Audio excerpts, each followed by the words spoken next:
Good morning, my creative jump starters. Good morning, Facebook. Okay, let's see what it's telling me here.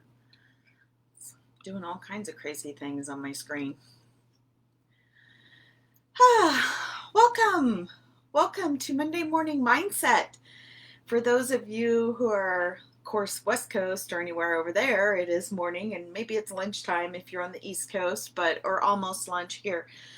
But I just want to welcome you and thank you for joining me. I love to take Mondays and get everybody kind of started with the right mindset for the week. We can all use a little Monday morning booster, mindset booster. So that's what we're doing here.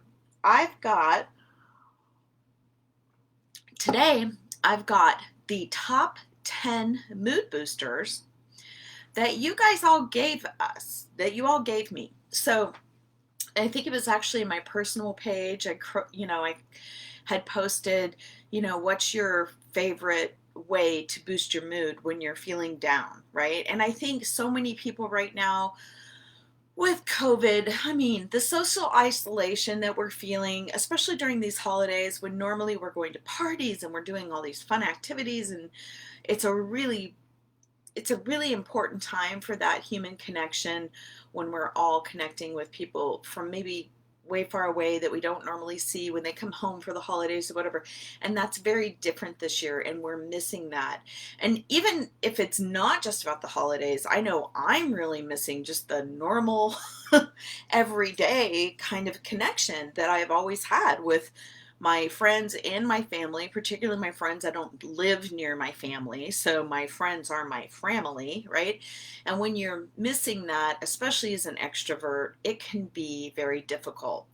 You can also look at it from the other perspective, which I always love doing. You can flip it, and you can take this and look at it as a positive thing because it's giving you a time to slow down, regroup, maybe reset some goals or reset how you're going to live your life. This could be a great opportunity to do that. I always encourage people to flip things and look at it from the other mindset when you can, from another perspective. So, I'm Shauna St. James. If this is the first time you're joining us, I am a creative coach, author, and artist. And I love spending my time working with people. I've worked with hundreds of artists and makers in particular, helping them always maintain a creative mindset, whether it's just about their creativity and what they're creating as far as their art and their product that they're making, or the creativity that it takes to be an entrepreneur. If you're doing this as a business, if I'm going to close this door really quick.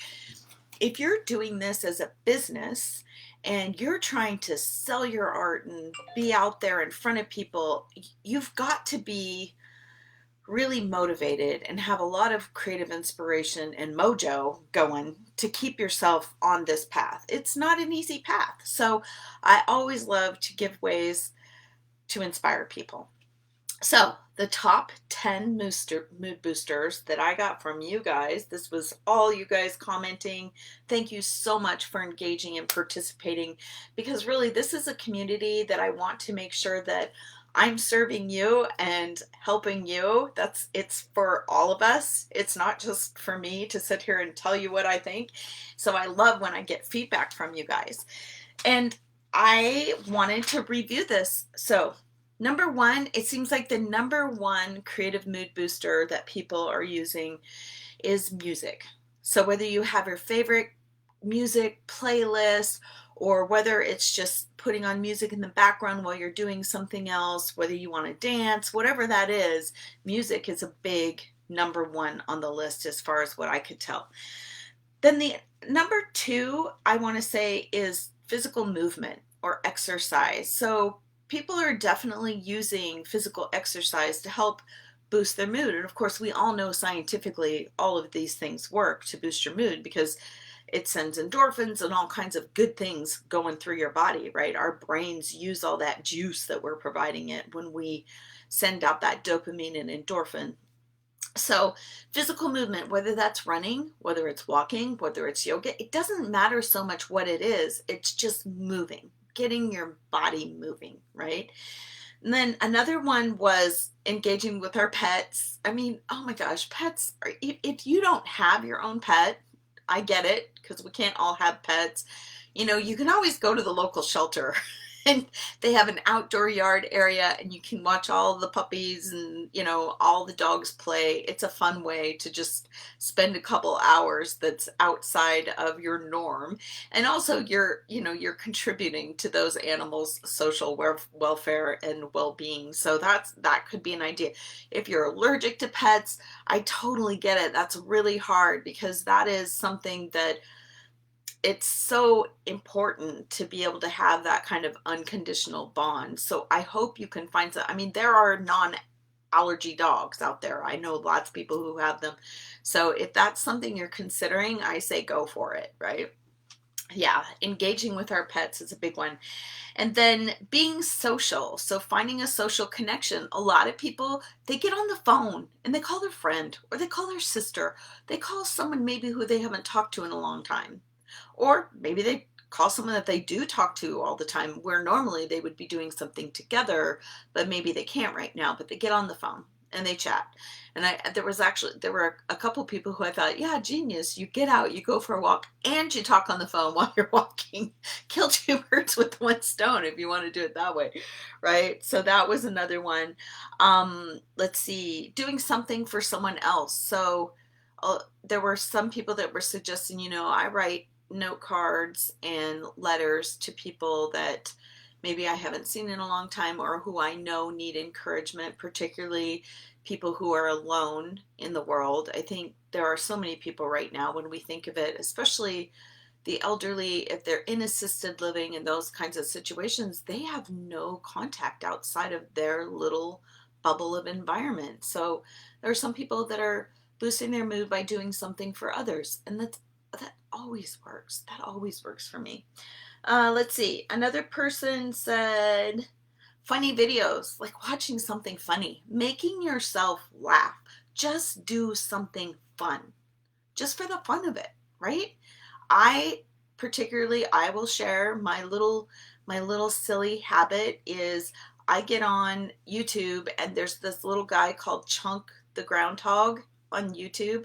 Oh my gosh, every time I need a mood booster, I'm like, I need some Chunk time, and I pop in there and see what he's doing, and it's just, I mean, it's just for fun because it's just this silly little groundhog. There's a great story as to how they have him in their backyard. And now people, I mean, there are so many people that subscribe to this channel because everybody loves Chunk. It just cheers you up, just tells you how much fun is worth. I mean, when people have created a business around just having a groundhog, filming a groundhog in their backyard, that tells you how much people really need some fun and relief. So try something fun, whether it's funny animal videos or a movie.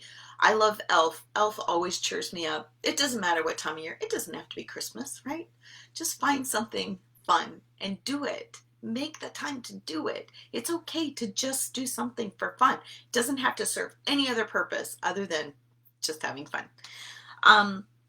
Then another one is outside and nature, experiencing outdoors and experiencing nature, getting that fresh air, just seeing what's going on outside.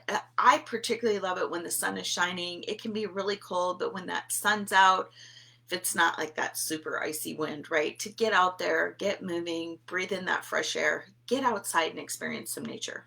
And then you can also make that very, very creative. If you want to use that for inspiration, you know, take photos while you're on the walk. If you want to use that for creative inspiration later when you're painting, if you're an artist, that would be a great way. Another one is gratitude. Oh my gosh, this is super powerful, right? When you take the time to just sit back and evaluate what you're grateful for. We always have something we can be grateful for. One of my favorite stories that I tell, is one of my, really is, it's an all-time perfect example of how powerful gratitude is. I had a friend, my voice is, sorry, let me get a drink. I had a friend who not only had she just gone through a divorce, but she finally got settled into her new cute little house, and She just got some things accomplished on it, and her yard was nice and she was just getting settled. And then there's a house fire and her house burned down. She lost everything. I mean, she lost everything that she had except for a box of photos, that she was able to get out. But literally, the house burned down before the fire people, the firemen could get there and get it out and to where it was secure. There really wasn't it. She had to start from scratch. But during that time, she was able to stand in this little patch of grass in her back corner and just be thankful for the fact that she just had this little patch of pretty green. Everything else around her was in shambles. She still had something to be thankful for. Talk about perspective, being grateful. I mean, that's an extreme. I don't think we always have to be that extreme, but we can find something to be grateful for. And taking time to do that is another one of those things that changes the chemical processes in our body, and actually those endorphins and those dopamines all start running through us, and we just naturally feel better. We make ourselves feel better just by doing that. Then one of my favorite ways, of course, being an artist is to take the time to create something. Oh my gosh, so powerful. So whether you're gonna cook, like you're gonna do a new recipe, or you're gonna bake, or you're going to do some gardening, whatever that is, oh my gosh, creating something is one of the best ways to boost your mood. A part of it is because you're pushing yourself outside your normal box. So it's part of that learning something new. I talk about the 8 creative mindsets and how we have 8 creative mindsets in 8 areas, different areas of our lives that we can function in that boost our creativity. And one of those is learning something new.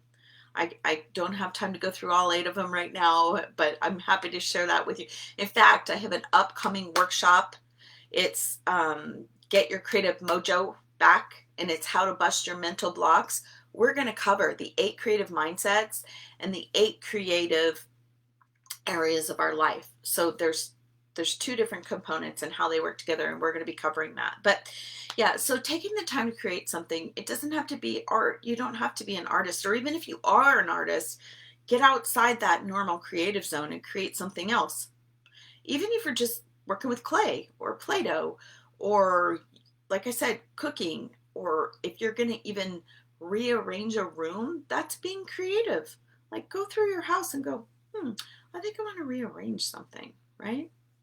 Then one extra bonus way I want to talk about is, so getting a chore done, right? Clearing some mental clutter. When you can get mental clutter out of your way, you always feel better. It's always a mood booster. So if you have a closet that needs to be cleaned out, or if you have a chore that's just been nagging on you, you're like, oh my gosh, I've been wanting to clean the carpets for 3 months and I haven't done it. Get those carpets cleaned. You'll be amazed how much better you feel just checking that thing off your list.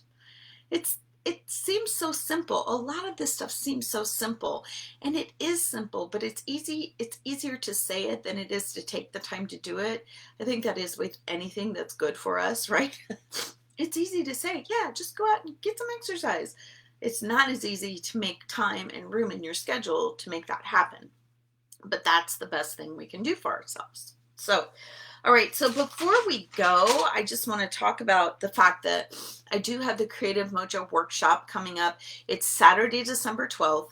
You can register online. It's a virtual workshop. Normally, I charge over $100 for it, and for this, I'm charging only $37. You guys get to be with me for 3 hours. We go through the Creative Jumpstart Workbook. You'll get this, and you can download this, and then I'll be walking you through all these activities inside, right? So we're going to work on that together during that 3 hours. And then one of the bonuses you're going to get is from my book. I'm actually going to be sending you 8 creative activities prompts out of my book, right? So you can get this on Amazon, but you're going to get 8 of these prompts for free. So that is great. And then the fun one that I love, now keep in mind that this workshop, I can only have 100 people in this workshop, which you're like, wow, that's a lot of people. But I'm going to be giving away an original piece of art during that workshop. So someone in that workshop is going to win an original painting from me. And your odds are really good, being that there's only 100 people or less, right? We're not necessarily going to fill all the seats, although I would love to fill all the seats. But if I don't, if there's only 30 people in that workshop, one in 30 are really good odds for winning a piece of original art. So that's just my way of thanking you for being there and being willing to participate. It's Saturday, the 12th. It's just 3 hours from 12 to 3 Central Time. I kind of put it in the middle so that the people on the West Coast can do it and still the people on the East Coast can fit it in. And if you, for some reason, can't actually physically be there during the workshop, but you still want to take it, go ahead and register for it. You're still going to get all these great things. You're still going to be in the drawing to win the painting, and then you can just watch the workshop in a replay, because I'm going to send you that link and it'll be live for you until the end of February. So you'll have 2 months to actually walk through and do the workshop, because you can walk through the workbook with me even though you wouldn't be live with me. So don't be afraid to register for it, even if you think, oh my gosh, I know I have something going on the 12th. I can't be there from 12 to 3. That's okay. You'll still get a lot of value from this workshop, because you'll be able to do all of these activities with me on the Zoom, because you'll have that link to watch it for the replay. So, is there anything else I can tell you? I think that's about it. But I hope that those 10 mood boosters really can get you going this week. And like I said, when you're feeling it, when you're feeling the draggies, and there's so many reasons why we could be feeling the draggies right now, even if it wasn't for COVID, right? It's like during the winter, when we don't have as much sunlight and daylight, it really can affect our moods. These are 10 ways that you can help get yourself out of that little, rut, that little emotional rut that you're feeling. So use those. Let me know if there's anything that you would love me to cover in this group, because I am always available for that. And I will also, I think I'm going to be on Sunday nights. I will post this in the group. Sunday nights, I'm going to start a Q&A where basically I'll be doing a Facebook Live, and I'm available to answer questions on anything you want to talk about, whether it's, hey, I'm having problems with goal settings, or I have a goal, but I have problems with staying on track, or I have problems with managing my time. Every time I have a goal or have something that I want to do, with maybe it's a painting, I just lose track of time and I don't get my stuff done. Whatever it is you're struggling with, I would love to help you with some mindset tips. And that's what I'm going to be doing Sunday nights. Sunday nights with Shauna is going to be a free tip and advice time. I'll be doing it through Facebook Live, so you'll have to be typing in your questions. If we get enough people, then I'll be doing it on a Zoom where we can be interactive. But just to see if it's something that you guys really enjoy and it's of service to you, I'm going to be starting that Sunday night. So I'll be posting that. And anyway, thanks for joining me. I'll put the link for the workshop registration underneath here in the comments, and please feel free to click on that. It'll give you all the details about the workshop. I didn't go through all the details with you in this, but you can get all the details. And then if you want to register, you can click on that. After you get to that page, it'll take you to that page and you can register, and we'll get you started. You'll get an email from me that gives you all the information on what to do. And this workshop is going to be really easy for you guys. You're not going to have any special art supplies. This isn't the kind of workshop where we're going to be getting our paints out and doing all kinds of, this is more of a self-exploration workshop. And because we're going to be working on our mindset specifically, we are going to be focusing on changing the way we think about our creativity and really tapping into what we can use as our creative superpower, and we're going to have a plan for how we can use that in our lives to boost everything that we do. Not just to boost our creativity in what we create, but how we can use that to help everything in our lives. It's amazing what really being in tap with your creativity can do, how it expands to your whole life.